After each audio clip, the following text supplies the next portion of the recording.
नमस्कार, स्वागत है आप सभी का आपके इस यूट्यूब चैनल टारगेट विद आशु पर। तो मित्रों, आप सभी लोगों के बीच में हम जो है समास की पहली क्लास पर चर्चा कर चुके हैं। देखिए, समास में कुछ टॉपिक जो है रह गया था शेष, तो उन्हीं टॉपिक को आज हम समास की इस दूसरी वीडियो में कवर करेंगे। तो मुझे उम्मीद है कि पहली क्लास आप लोगों के समझ में अच्छे से आया होगा। पहली क्लास में हम समास किसे कहते हैं, समास कैसा शब्द है, इसका विलोम क्या होता है और समास के प्रकार, और इन प्रकारों में जो है एक या दो प्रकार पर हम विस्तृत रूप से चर्चा कर चुके थे। आज ये समास की दूसरी क्लास में जितने भी समास से संबंधित टॉपिक बचे हैं, आज सभी को इस वीडियो के अंदर कवर कर देंगे। यानी आप कह सकते हैं कि समास का टॉपिक आज जो है इस वीडियो में कवर हो जाएगा। तो देखिए, हमारे जो है समास को दो वीडियो में कवर करने का उद्देश्य एक ही है कि आप लोगों के समझ में आसानी से आ जाए। वरना मैं चाहता तो समास को एक ही क्लास में कवर कर देता, लेकिन क्या होता, वीडियो बड़ी हो जाती और आप लोगों को देखने में दिक्कत होती। इसलिए मैं चाहता हूं कि छोटी छोटी करके वीडियो बनाऊं ताकि आप लोग आसानी से देख भी सकें, उसका रिवीजन भी कर सकें और आप लोगों के समझ में अच्छे से आ भी जाए। तो अगर आप लोग अभी तक इस यूट्यूब चैनल टारगेट विद आशु को सब्सक्राइब नहीं किए हैं तो आज ही जाकर सब्सक्राइब कीजिए, उसके बाद लाइक कीजिए और कमेंट्स कीजिए, ठीक है। तो चलिए, आज जो है समास का टॉपिक, तो समास में हम जो है आज समास के तीसरे प्रकार यानी द्विगु समास पर चर्चा करेंगे कि द्विगु समास किसे कहते हैं। तो देखिए, इसमें जो है जैसे आ गया द्विगु। देखिए, द्विगु में इसकी परिभाषा होती है कि जिस समास का पूर्व पद संख्यावाचक होता है और दूसरा पद प्रधान होता है उसे हम द्विगु समास कहते हैं। अब आप कहेंगे कि सर पूर्व पद क्या होता है और उत्तर पद क्या होता है। तो देखिए, हम आपको पहले क्लास में बता चुके हैं कि पूर्व पद का मतलब होता है पहला पद, पूर्व पद का मतलब होता है पहला पद, और उत्तर पद का मतलब होता है बाद वाला पद। ठीक है, उत्तर पद का मतलब क्या होता है, बाद वाला पद।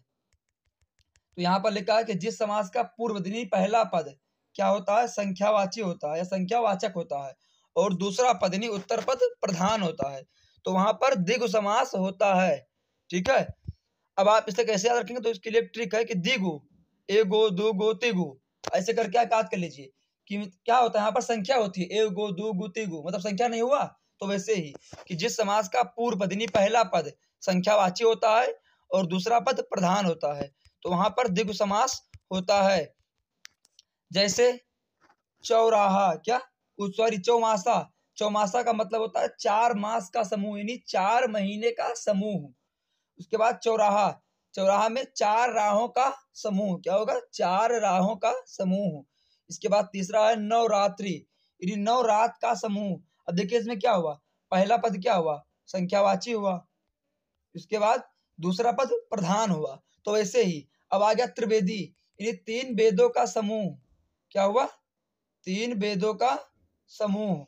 इसके बाद त्रिभुज यानी 3 भुजाओं का समूह, अर्थात त्रिभुज। ठीक है, तो जैसे क्या हुआ, अब आपसे परीक्षा में प्रश्न ऐसे आएगा कि नवरात्रि का समास विग्रह करते हुए बताइए कि इसमें कौन सा समास है। तो वहां पर आप लिखेंगे नवरात्रों या नवरात का समूह। ठीक है, और इसमें होगा द्विगु समास। तो चलिए, अब हम अगले समास की ओर चलते हैं। तो अगला समास जो चौथा है, यह है कर्मधारय समास। क्या है, कर्मधारय समास। अब इसकी डिफिनेशन, इसकी परिभाषा होगी कि जिस समास का पूर्व पद विशेषण और उत्तर पद क्या होता है, विशेष से होता है, उसे हम जो है कर्मधारय समास कहते हैं। जैसे पूर्व पद यानी पहला पद क्या होता है, विशेषण होता है जो किसी की विशेषता बताए, और उत्तर पद विशेष से होता है। ठीक है, जैसे इसमें एक नोट है, इसे भी लिख लीजिए कि कर्मधारय समास का समास विग्रह करते समय जो है जो का प्रयोग किया जाता है, इनके इसका जो का प्रयोग किया जाता है। जैसे ये चीज आपके समझ में अभी नहीं आया होगा, ये चीज आप लोग के समझ में अभी आएगा, जब हम जो है एग्जाम्पल कराएंगे तब आप लोग इस पॉइंट को आसानी से समझ जाएंगे। ठीक है, तो इस पॉइंट को भी ऐसे रहने दीजिए। पहले आप क्या देखिए कि कर्मधारय समास किसे कहते हैं, तो जिस समास का पूर्व पद यानी पहला पद विशेषण होता है और उत्तर पद यानी बाद वाला पद विशेष से होता है, उसे हम कर्मधारय समास कहते हैं। यहाँ वहां पर कर्मधारय समास होता है। जैसे प्रिय सखा, क्या हुआ, प्रिय सखा यानी प्रिय है जो सखा। अब देखिए दूसरे जो नोट था उस नोट का प्रयोग यहाँ पर हो गया, यानी प्रिय सखा, यानी प्रिय है जो सखा, यहाँ पर जो का प्रयोग हुआ ना, तो वही चीज यहाँ पर लिखा है कि कर्मधारय समास में जो है समास विग्रह करते समय जो का प्रयोग किया जाता है।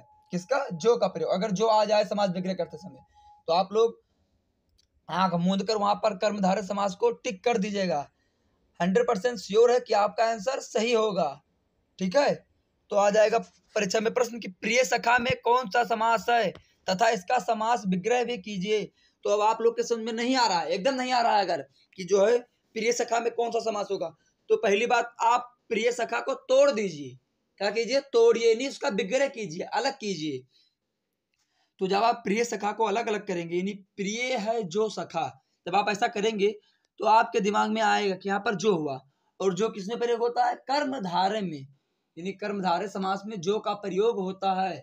अगर आप समास विग्रह किसी भी जो है समास पद का करते हैं, वहां पर उस विग्रह करते समय जो का प्रयोग आपके दिमाग में आता है, तो आप आंख मूंद कर निसंदेह आप उस पर कर्मधारय समास जरूर लगाइएगा। ठीक है, तो दूसरा है परमेश्वर, यानी परम है जो ईश्वर।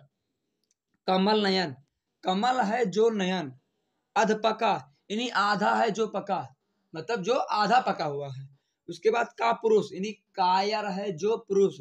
ठीक है, तो जब आपकी परीक्षा में प्रश्न है कि कायर में का पुरुष में, अधपका में, कमल नयन में, परमेश्वर में और प्रिय सखा में कौन सा समास है, तो वहां पर आप लोग को आंख मूंद कर कर्मधारय समास पर टिक करना है। चलिए इसके बाद हम 5वें नंबर समास पर चलते हैं। 5वां नंबर समास है द्वंद्व समास। क्या है? द्वंद्व समास। अब इसकी डेफिनेशन होती है कि जिस समास का दोनों पद प्रधान होता है या दोनों पद समान होता है उसे हम द्वंद्व समास कहते हैं। अब देखिए परीक्षा में आपका प्रश्न ऐसा भी आता है कि कौन से समास का दोनों पद प्रधान होता है। क्या पूछा जाएगा कि कौन सा समास है जिसका दोनों पद प्रधान होगा। ऐसे ऑप्शन में रहेगा द्विगु समास, द्वंद्व समास, कर्मधारय समास और बहुब्रीहि समास। तो वहां पर आपको जो है कौन सा टिक करना है? द्वंद्व समास। इसलिए आप लोग डिफिनेशन को भी बाकायदा याद करते चलिए। अगर ये वीडियो आप लोग के समझ में एक बार में नहीं आ रही है तो दूसरे बार देखिए, 3 बार देखिए।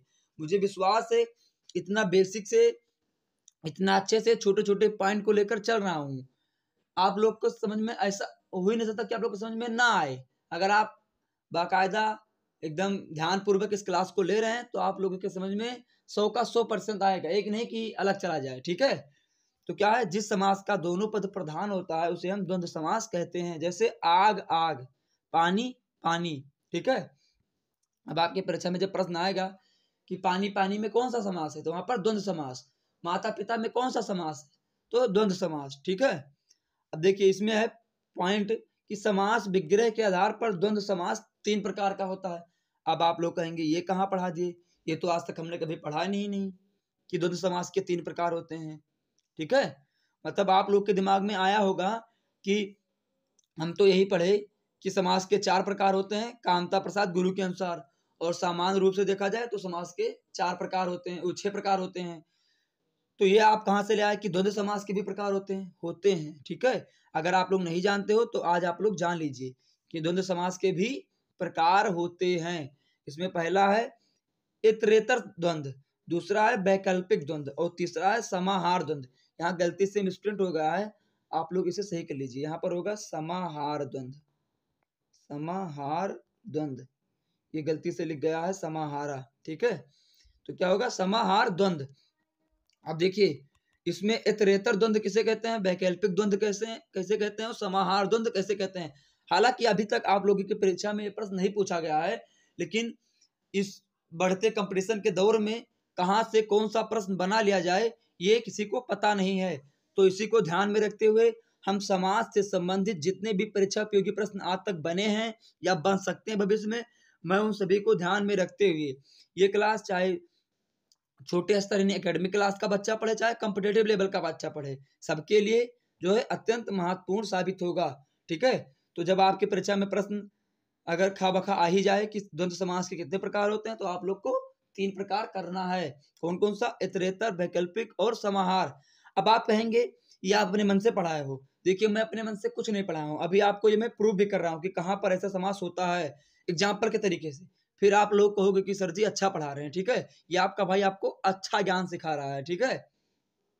यही चीज आप किसी भी अन्य बड़े चैनल पर जाएंगे, वहां पर आप पेड कोर्स के माध्यम से लेंगे, तब वो आपको पढ़ाएंगे। लेकिन ऐसी चीजें आपको हम फ्री ऑफ कास्ट यूट्यूब पर दे रहे हैं, और एक अच्छे तरीके से बढ़िया राइटिंग में सुव्यवस्थित तरीके से, कि आप लोग नोट्स भी बनाते चलें। अगर नहीं भी बना पाते हैं तो साथ में साथ स्क्रीनशॉट भी ले लें। लेकिन आप लोग इस चीज का महत्व नहीं दे रहे हैं, आप लोग वही कंप्यूटर वाले चीजों को महत्व ज्यादा देते हैं।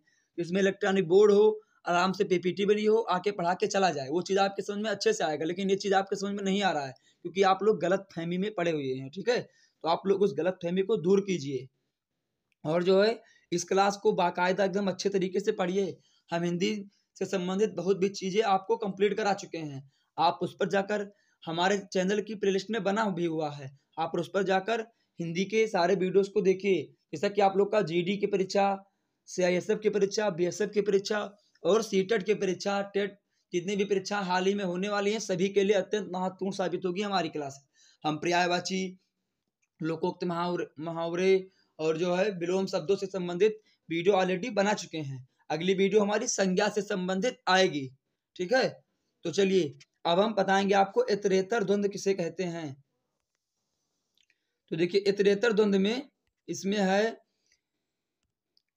इतरेतर द्वंद्व में इसमें दोनों पदों के मध्य और का प्रयोग होता है। यानी जब आप द्वंद्व समास के एग्जाम्पल या उदाहरण का समास विग्रह करेंगे, तो उसके बीच में जो है और का प्रयोग अगर आ गया, किसका, और का, और शब्द यानी आपके दिमाग में आ जाता है या समास विग्रह करते समय प्रयोग होता है, तो आप लोग आसानी से जान जाइएगा कि ये इतरेतर द्वंद्व है, ठीक है। जैसे गुण दोष, क्या है, गुण दोष यानी गुण और दोष। माँ बाप यानी माँ और बाप। दूध रोटी यानी दूध और रोटी। 26, 6 और 20। 39, 9 और 30। उसके बाद 55 यानी 50 और 5 और 50। तो क्या हुआ, इसमें जो है और का प्रयोग हो रहा है, इन्हीं जो है ये समास इतरेतर द्वंद्व होगा। देखिए जो है द्वंद्व समास के बीच में जो है योजक चिन्ह का प्रयोग जरूर होता है, यानी जो जोड़ता है। इंग्लिश में इसे हाइफन कहते हैं, क्या कहते हैं, हाइफन, ठीक है। डैश नहीं कहते हैं, हाइफन कहते हैं। वैसे हिंदी में इसे जो है योजक चिन्ह कहते हैं।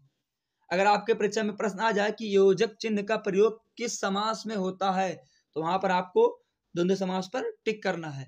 देखिए ये कॉम्पिटिटिव लेवल का दौर है, ये प्रतियोगी परीक्षाओं का दौर है, यहाँ पर कंपटीशन बढ़ता जा रहा है। एक वैकेंसी के लिए यानी एक जगह के लिए हम 50 और 100 बच्चे आपस में लड़ते हैं, तब जाकर किसी एक बच्चे का जो है सिलेक्शन होता है।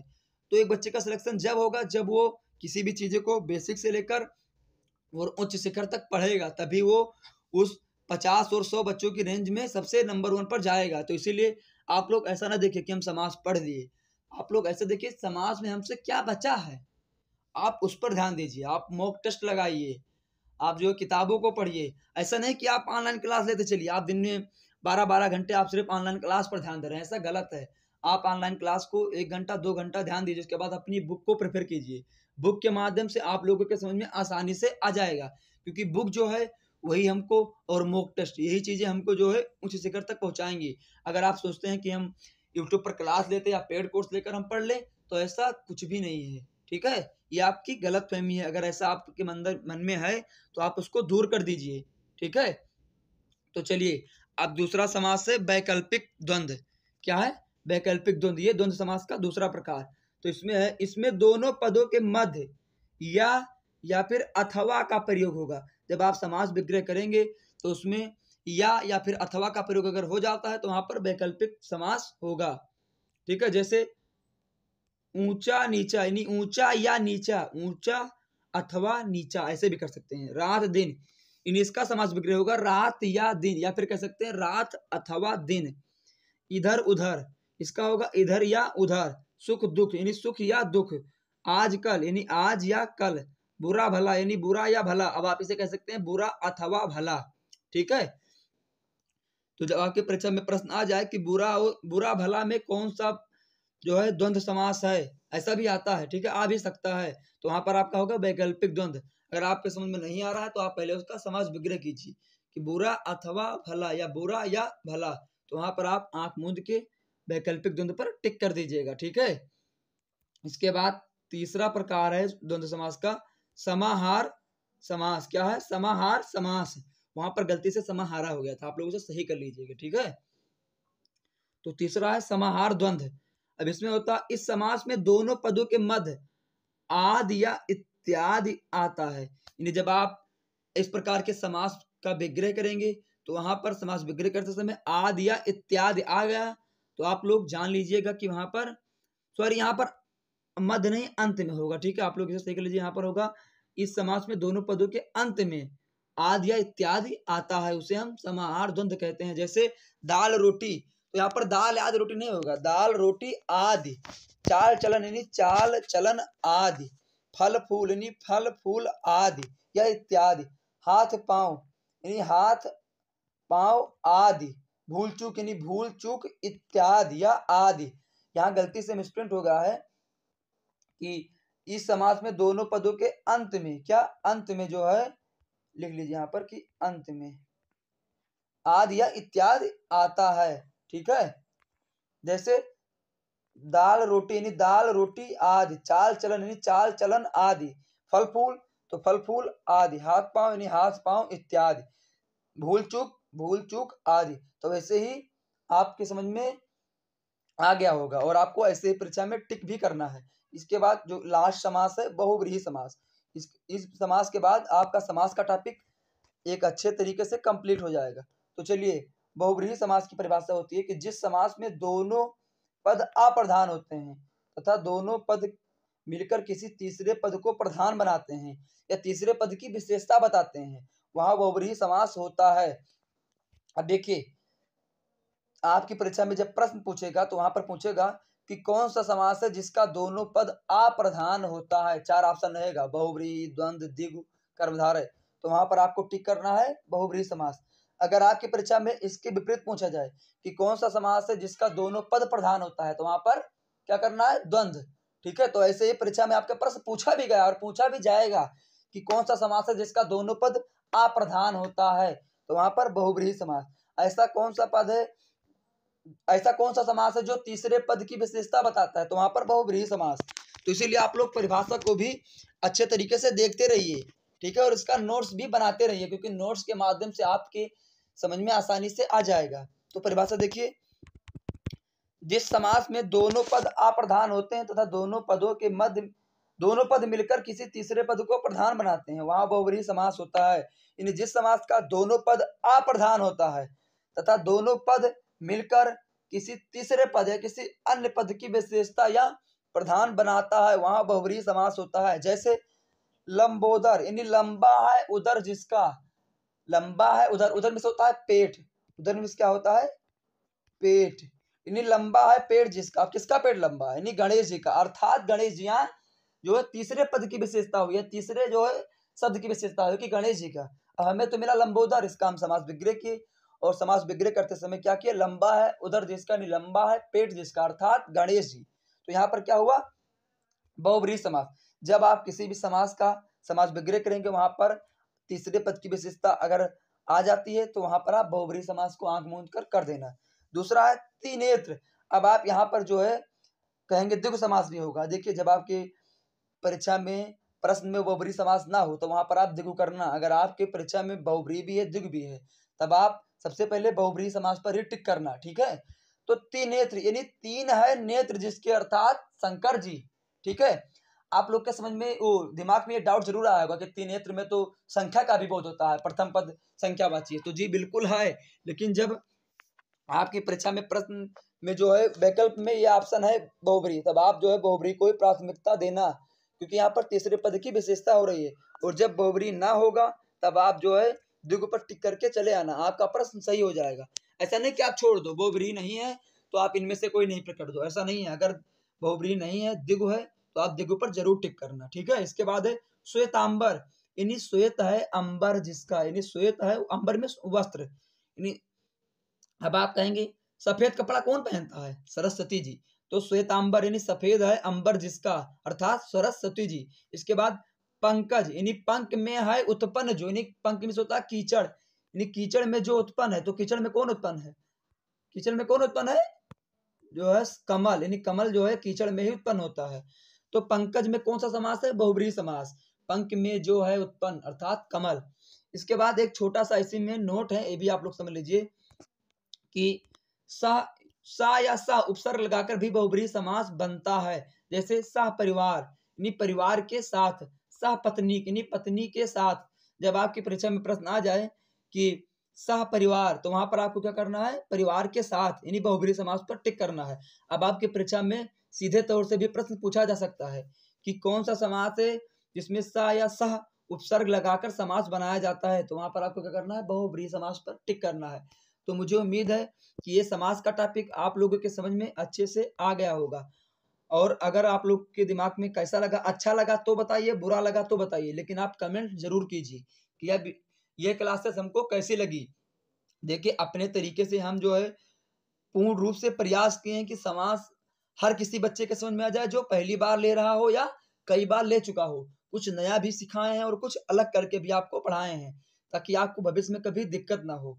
ठीक है, तो आप लोग अभी तक इस यूट्यूब चैनल टारगेट विद आशु को सब्सक्राइब नहीं किए हैं तो आज ही जाकर इस चैनल को सब्सक्राइब कीजिए, लाइक कीजिए, कमेंट्स कीजिए और बताइए कि यह वीडियो आपको कैसी लगी। चलिए मिलते हैं अगले वीडियो में कुछ नया लेकर, तब तक के लिए आप हमारे चैनल की प्लेलिस्ट में जाकर tricky GK, English grammar, English translation और जो है हिंदी से संबंधित, जीके जीएस से संबंधित, वोकैबुलरी से संबंधित जितने भी जो है प्रश्न आपके दिमाग में बन रहे हैं, उन प्रश्नों को जाकर इस चैनल पर डाउट कीजिए और चैनल को अपने मित्रों के साथ शेयर कीजिए। हमारे कम्युनिटी में जाकर पोल पर अपने मत को जरूर दीजिए। धन्यवाद।